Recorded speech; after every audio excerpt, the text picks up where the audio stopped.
Radix sort. Radix sort is a non-comparison based sorting algorithm that is used for sorting numbers as well as strings. If you are sorting numbers, you will be sorting them digit by digit, and if you are sorting strings, you will be sorting them letter by letter. The only condition is they should be fixed size numbers or fixed size strings. Fixed in the sense you should know what are the number of digits in each of your numbers, and if it is a string, you should know what are the maximum number of letters possible in each of your strings. So if you know this, you are good to sort using Radix sort.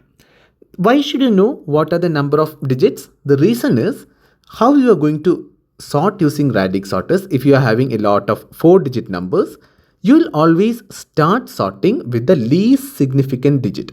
You'll start from here and slowly progress towards the most significant digit, and whenever you reach the most significant digit, your complete array will be sorted.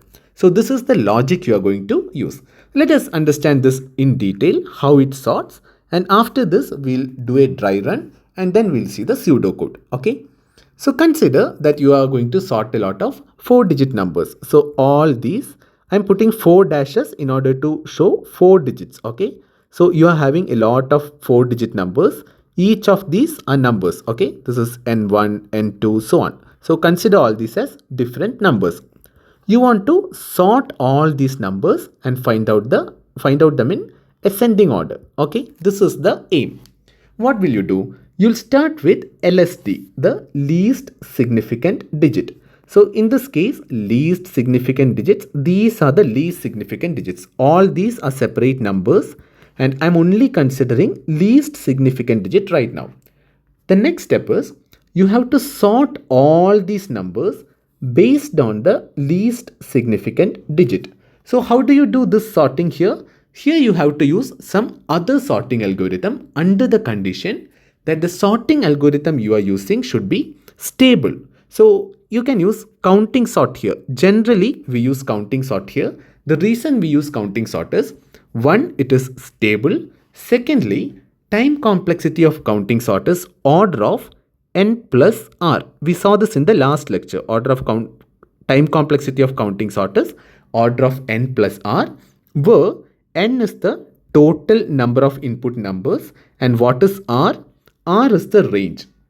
So in this case, you are going to sort based on least significant digit. So based on a single digit you are going to sort, which means your range will be 0 to 9. So because single digits are from 0 to 9, which means your range, this part is 0 to 9 means there are 10 different possibilities. So value of r here will be 10.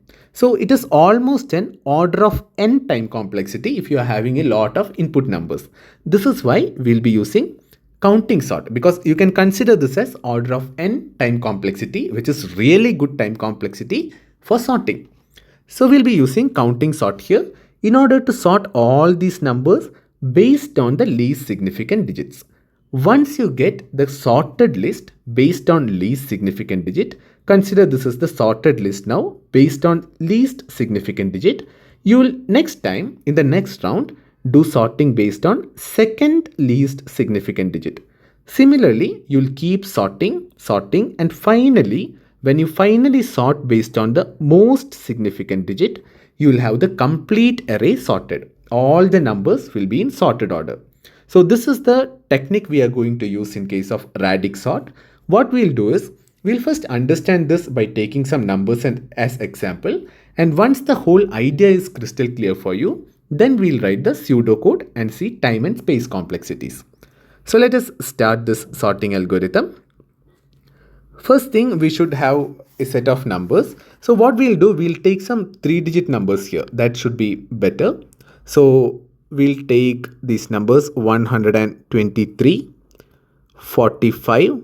So 3-digit means you can have 2 digits also. That can also be represented. It will be 045 in 3 digits. Then let us say you have 758, 423. Let us have a single digit number also, 9.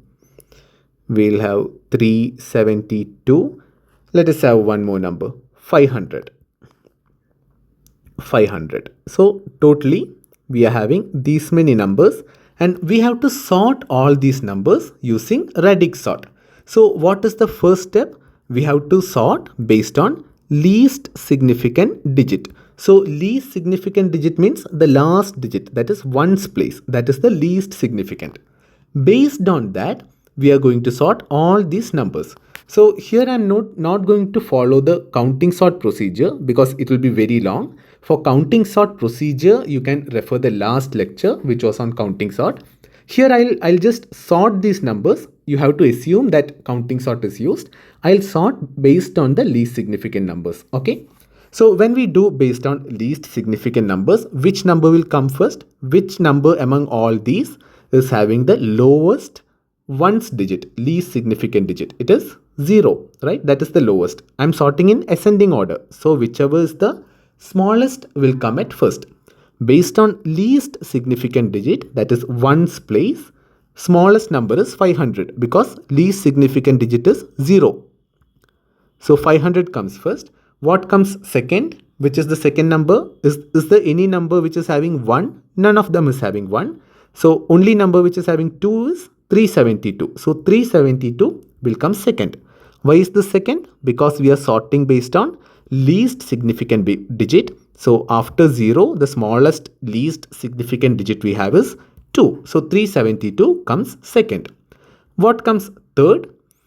Third, there are two possibilities. One is 123, which is ending with 3, 423, which is also ending with 3.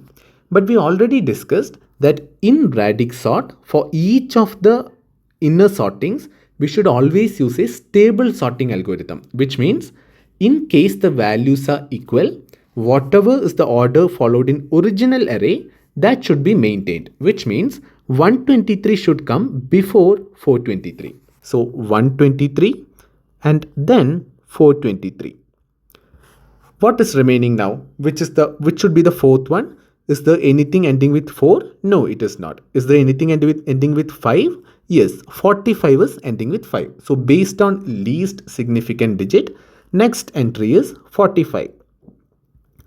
Then is there anything with 6? Nothing with 6. Nothing with 7. Then the only possibility is with 8, which is 758. So 758 comes next. What is remaining? Only one number is remaining. That one number is 9. So 9 will be last right now. So this is the sorted order when I sort based on least significant digit. So this is the first round of sorting in Radix sort algorithm. What should I do in second round? In second round, I should sort based on second least significant digit, that is tens place. Tens place is the second least significant. So based on tens place, that is the middle element. Based on tens place, if I do sorting, which will come first? Based on tens place, 0 is there in 500 in tens place. No other digit element is having 0 in tens place. So the lowest will be 0. So based on that, 500 will maintain its first position in sorting based on tens place as well. Next thing is to sort based on one more thing. There is one more 0 here because 9 is 0, 9. If you write both the digits, it should be 0, 9. So considering that 9 is having 0, 500 is also having 0. So which will come first now? Will 9 come first? No, because both are having 0, but it is a stable sorting algorithm. So whichever comes first in the parent array, that will come first in the output array also. So 500 will maintain its position. 9 will come second. I'll write 0, 9, 0, 0, 9, let us write, so that all the three digits are visible. So 9 comes in second place. What is there in the third place? There is, here you have 2. So 123 is having 2. Similarly, 423 is also having 2. So which one should come first? 123 came first in the parent array. So 123 should come first. Then came 423. So 423 comes after 123. What should be the next element? There is nothing having 3 at tens place. 45 is having 4 at tens place. So 45 should be placed next. And which is the next element? 758 is having 5 at tens place. So 758 should come first. And then only one more is remaining, that is 372. So I'll just write 372 at the end. So this is the sorted order after sorting according to the tens place. So there is one more round of sorting remaining, which is sorting according to hundreds place. According to ones place, initially we sorted, then we sorted according to tens place. Next step is sorting according to hundreds place. So when I sort according to hundreds place, what happens? There is 0 at hundreds place for 9. Similarly, there is 0 at hundreds place for 45. Which one should come first? Whichever came first in the parent array. So in parent array, 9 came first. So 9 should come first in the final array also. Then 45 will come in, because 45 is also having 0 at hundreds place. So 9 and 45 are done.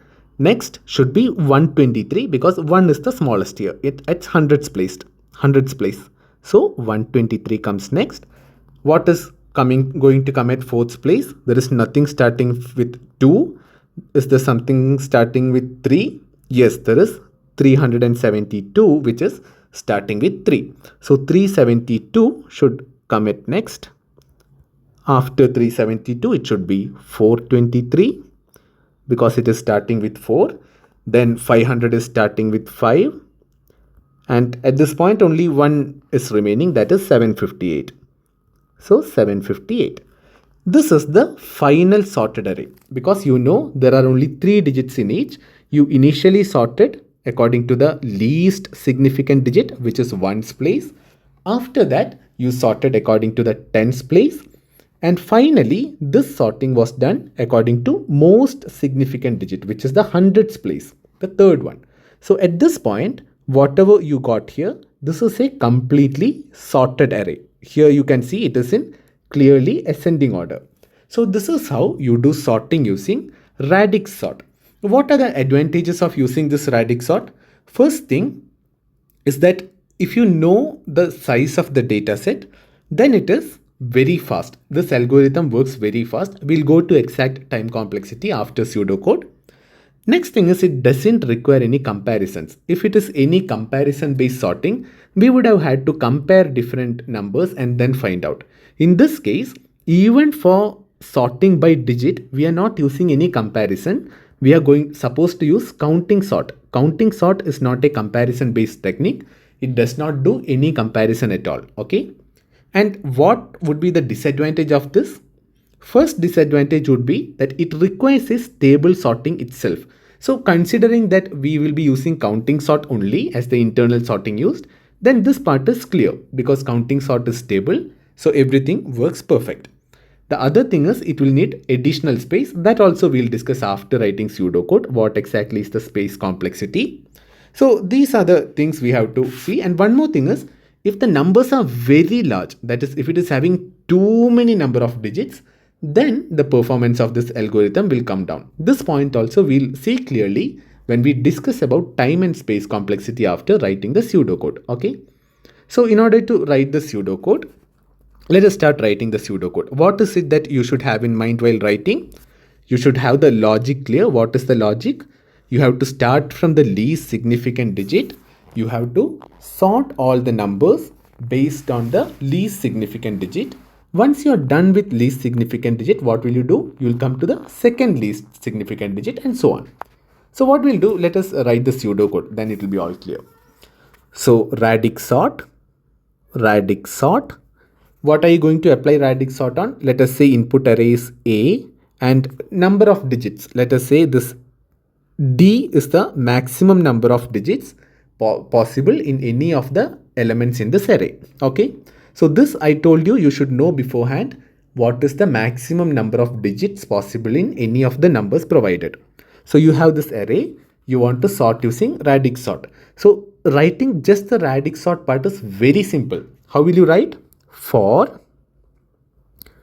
I is equal to 1 to D. So you are starting from the least significant digit. Then you have to keep doing the same process till you reach most significant digit. So totally d times you have to do from least significant to most significant digit. The distance is d, right? Number of digits is the distance. So what will you do in this loop? Inside this loop, you should have array is equal to counting sort is what you will apply. Counting sort by digit. Counting sort by digit. Let us say, so counting sort by digit means I meant to say this algorithm we are going to write separately. What it will do is it will do counting sort on the number based on a particular digit. So which digit you want to do based on that you can provide it. Counting sort by digit on array A based on digit I. So when I say I, you have to see I from the opposite side, not the first digit. From the least significant side, you have to count numbers. Okay. So when I say I is equal to 1, that would mean the least significant digit. When I is equal to 2, you have to do counting sort by second least significant digit. So that algorithm we'll write again right after this. So this is the logic. Counting sort by digit A, I. So I will be looping from 1 to D. So from the least significant digit to the most significant digit, you have to keep applying counting sort on the array A. So once you come out of this loop, your radix sort is completely done. So just the radix sort part is very easy. You have to return A. So this is the complete radix sort algorithm. It's very easy. The comparatively difficult part is counting sort. So counting sort is what this counting sort by digit is what we are going to write next. What will you do? Counting sort by digit. So this algorithm, what will it take as input? One is A, let us say is the array that you are having. And what should be the second input? It should be the digit index. I that you are giving, what is it? It is the digit index. So I'll call it DI, digit index. Okay. So once you have array and the digit index, you can do this counting sort. Let us write counting sort algorithm. So if you are not clear about counting sort, if you want to be crystal clear, you can go back to the previous lecture which was on counting sort. From there you can get complete idea of counting sort and come back. Otherwise, if you want to just understand counting sort from the algorithm that I'm writing, you can continue as well. Okay. So in counting sort, what all should you know? First thing, you want the length of array. So let us say n is equal to length of array A. What is the next thing? You want an output array. In counting sort, if you remember, we always needed an output array. So I'll use the same variables that I used in the previous counting sort lecture. So B is our output array. So B should be array of size. What should be the size? N, because output array will be of the same size as input array. We said that length of A is N. So length of B should also be N because B is the output array. What is the next thing? You should have a count array. So in the counting sort lecture, we used C for count array. So we'll use C here as well. So what is the count array? Count array in this case, you want to know what exactly is the size of count array. In order to know that, we have to try to understand what is the base of our numbers. So here we are considering decimal numbers. So this will be array of size 10. Why 10? Because what are you going to do counting sort based on? Based on the least significant digit. Least significant digit. What are the set of values least significant digit can take? It can take values 0, 1, 2 up to 9. Because it is only one digit, it can only take numbers from 0 to 9. So the count array requires only values from 0 to 9. It needs to store only values 0 to 9. So size will be 10.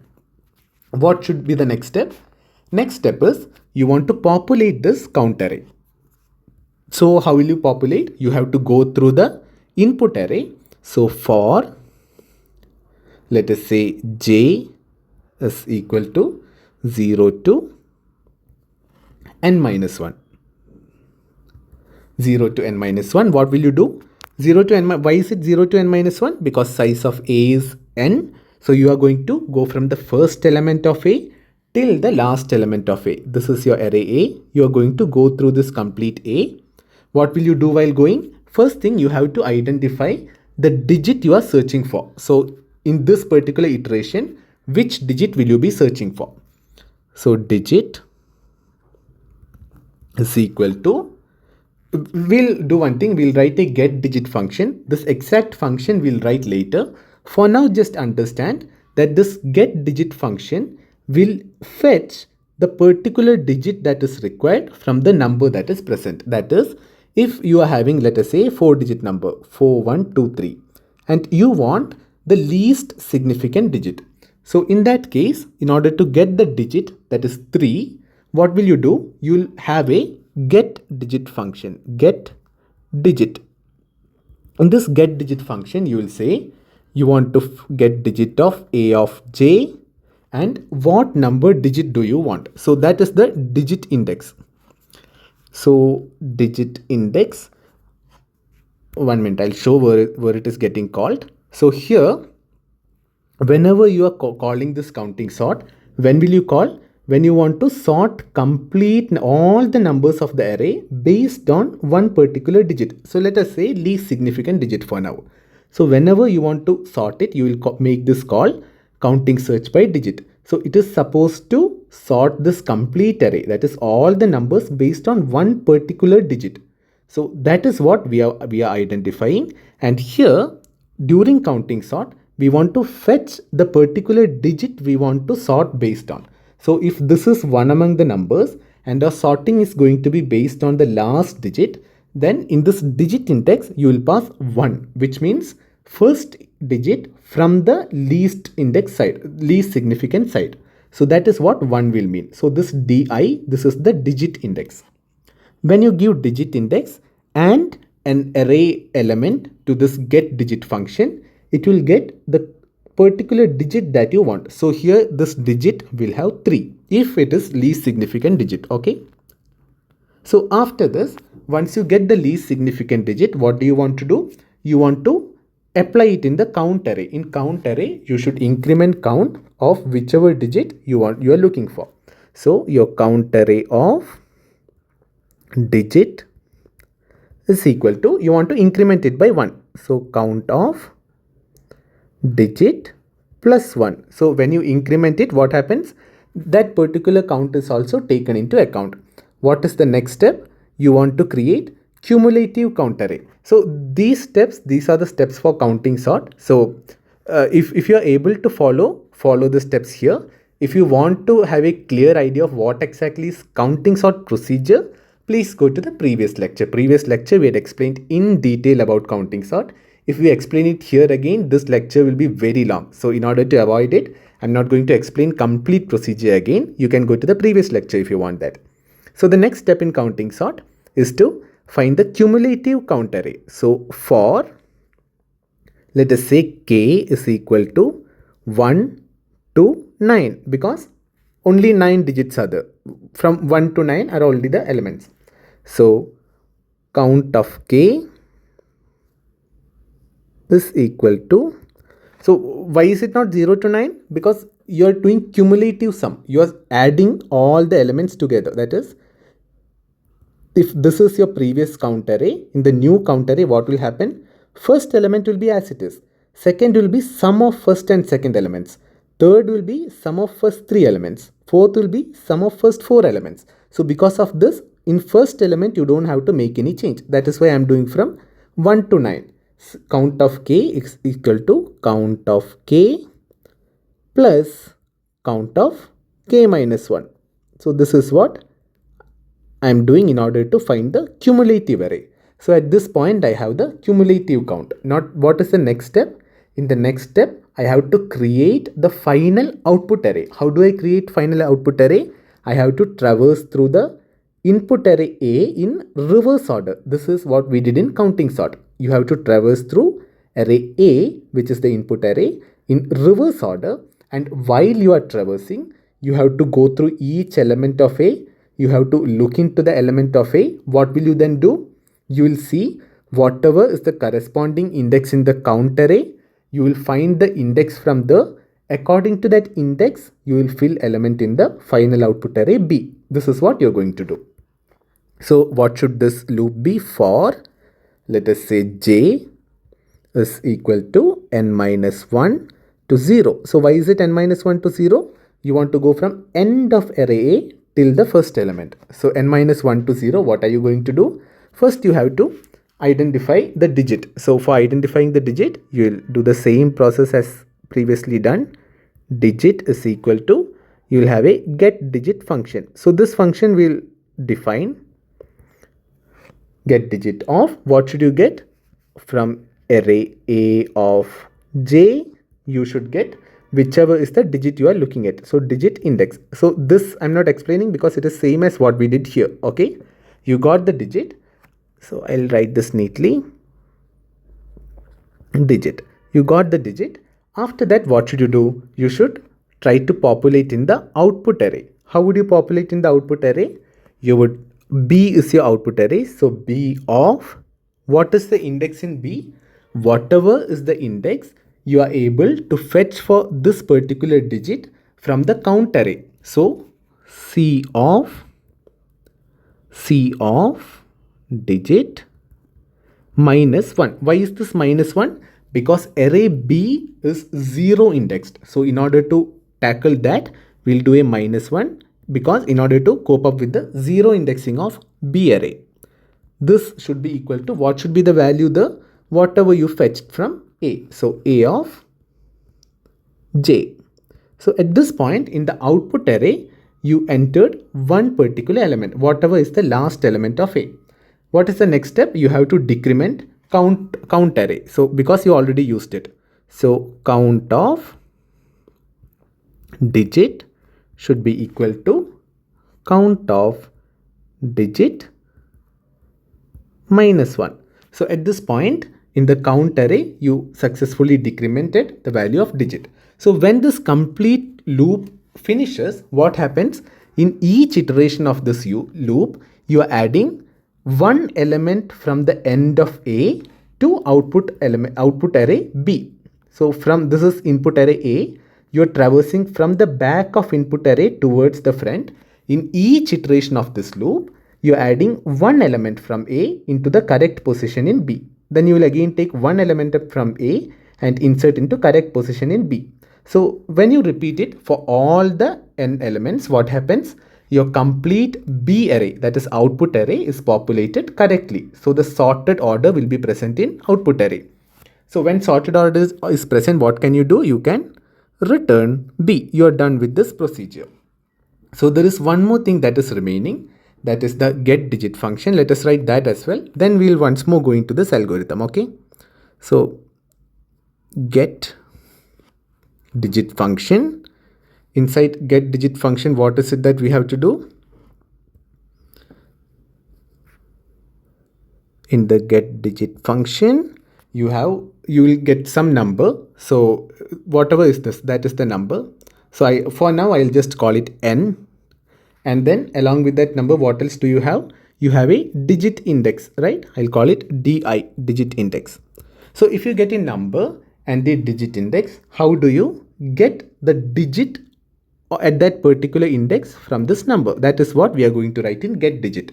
So you can return, what should you return?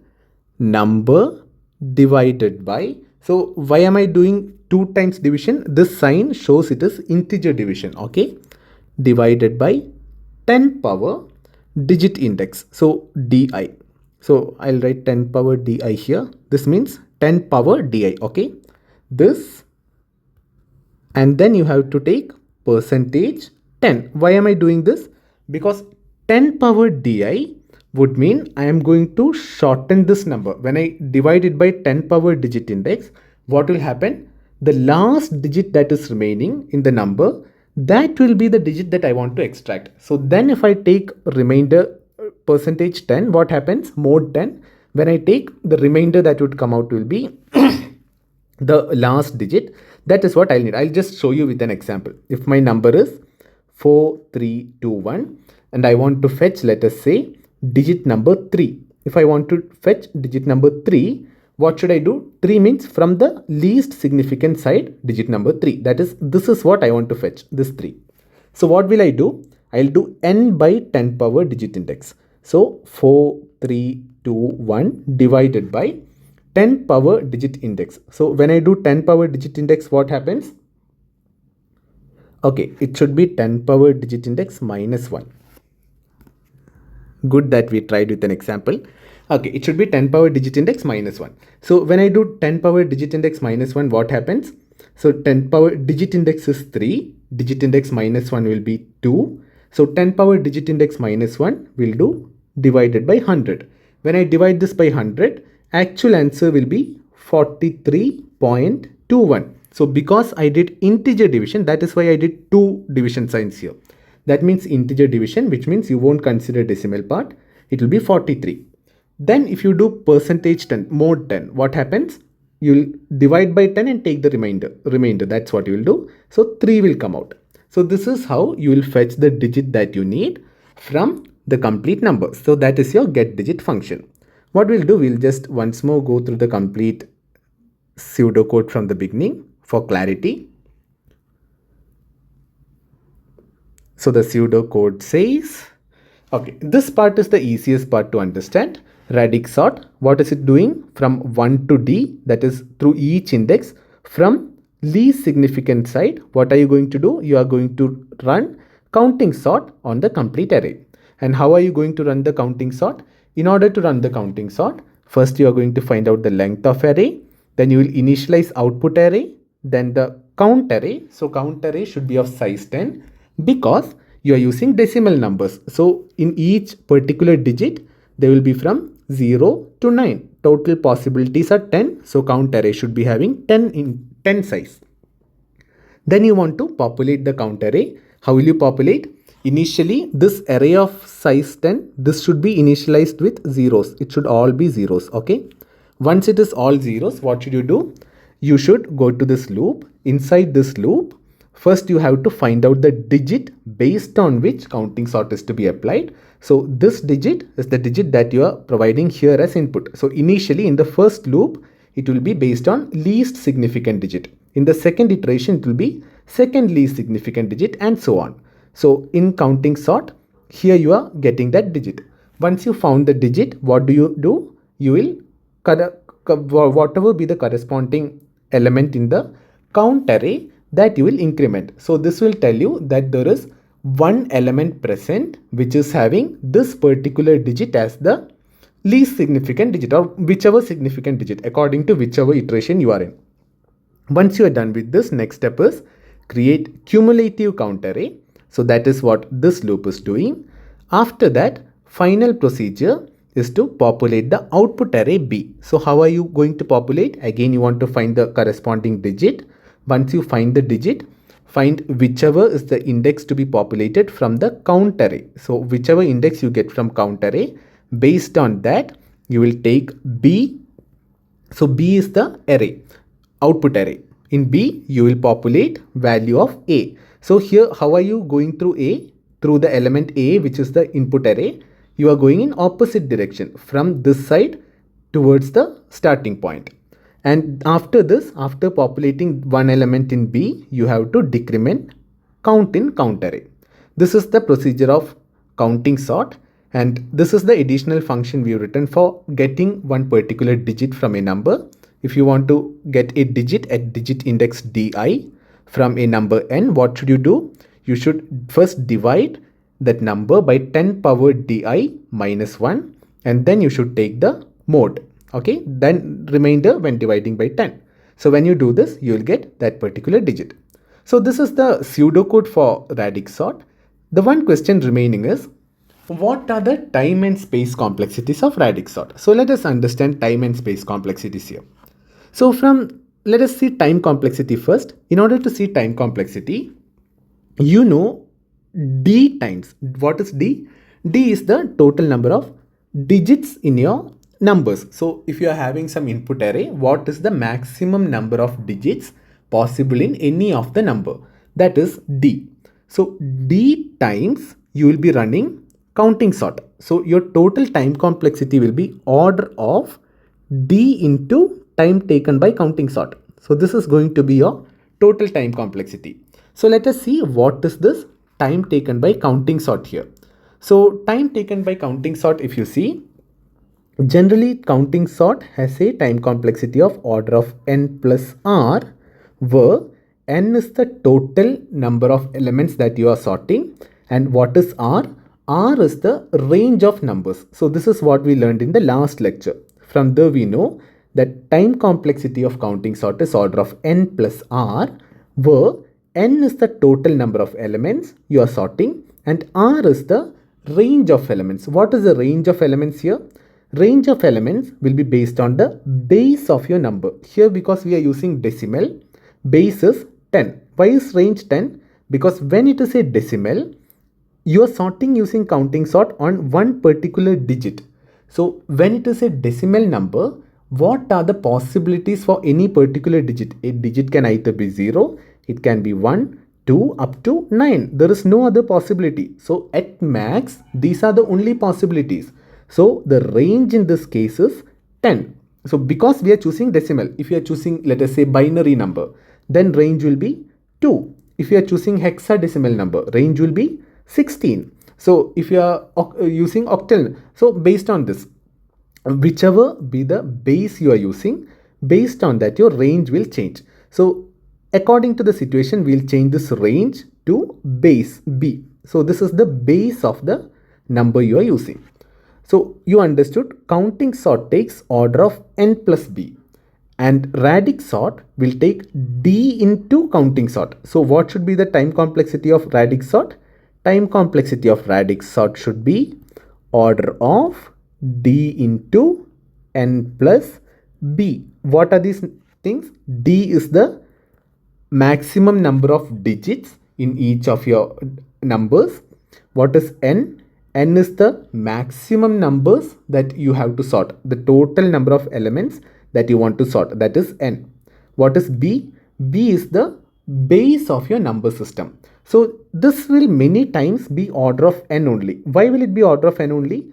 Because mostly it will so happen that both d, that is number of digits, as well as base b will be very small numbers, and you will have to sort a large data set. So consider you want to sort a very large data set, some 1 lakh, 1 crore numbers, a lot of numbers you want to sort, and let us say all your numbers are some 4 or 5 digit numbers, or maybe even consider 10 digit numbers.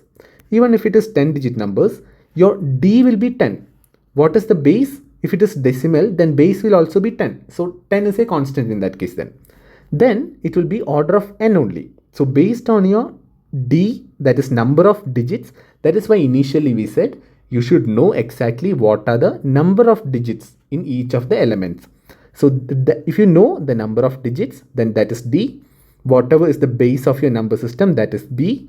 Then the time complexity of Radix sort is order of d into n plus b. What is the space complexity? If you see space complexity of Radix sort as such is not taking any additional space, but you are using counting sort. Counting sort takes additional space. So counting sort takes order of n plus r additional space, where n is the total number of elements that you are sorting and r is the range of elements. So we already discussed that range in this case is b. So coming to Radix sort, you can write this as space complexity is order of n plus b. So your time complexity will be order of d into n plus b, and space complexity will be order of n plus b. So this is the case of Radix sort. Is there anything more to be discussed? Yes, we need to discuss whether it is stable, whether it is in place. So first question is this an in place algorithm? Is this in place algorithm? It is not in place. What is the reason? The reason is we are using counting sort.